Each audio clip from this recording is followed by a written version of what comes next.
विश्ववादी ब्राह्मण जी पर शिव जी को ब्राह्मण जी बोले, कन्यादान के पश्चात दक्ष ने शिव के लिए बहुत दहेज दिया, ब्राह्मणों को भी बहुत सा धन दिया। तब लक्ष्मी सहित विष्णु ने उठकर शिव के पास हाथ जोड़कर कहा, हे महादेव जी, आप संपूर्ण ब्राह्मणों के पिता, सती आप सबकी माता है, अतएव अब इस सती रूप शक्ति से देवताओं, मनुष्य और संजनों का कल्याण कीजिए। तब शिव जी ने हंसकर कहा, एवं मस्तु। ये सुनकर विष्णु जी अपने सांग चले गए। तदनंतर सती और शिव ने मेरी आज्ञा से यथाविधि अग्नि की प्रदक्षिणा की और गति निर्याति का अद्भुत महोत्सव हुआ।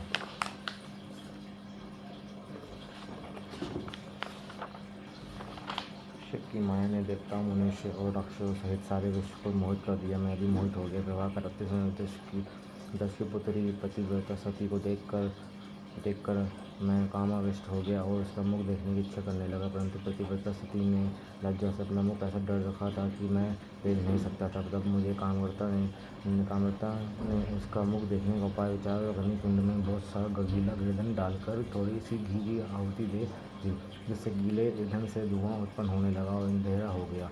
फिर तो सती के मुख से वस्त्र हटाकर मैंने उसका मुख देख लिया।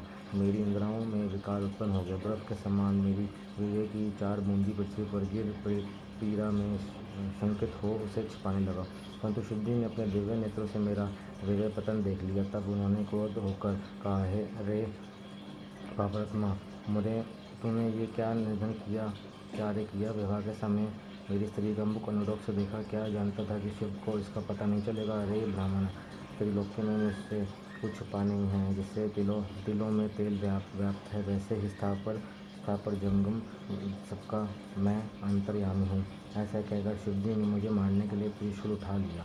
वृक्षि आदि मेरे मानस पुत्र महाकार करने लगे। भयभीत दिखता शिव जी शंकर जी की स्तुति करने लगे। दक्ष ने भी सामने जा हाथ उठा कर शिव जी को शीघ्र ही रोका। शिव जी ने कहा, विष्णु के कहने के अनुसार मैं सती को काम दृष्टि से देखने वाले को मार डालूंगा। ब्राह्मण ने ऐसा आशा भरे नेत्रों से सती को क्यों देखा, इसका वीरपात भी हो गया, अतएव मैं इस अपराधी का वध करूंगा। शिव जी के ऐसा कहते ही सारे देवता कांप उठे। उसी क्षण विष्णु जी ने आकर क्रोधान्वित शिव जी की बड़ी स्तुति की। तदुपरांत शंकर ने कहा, हे विष्णु, तुम मुझे प्राणों से भी प्रिय हो, मुझे हटाओ नहीं, इस दुष्ट को मारने दो। ये ब्राह्मण बड़ा दुष्ट है, मैं इस महापापी को मारूंगा।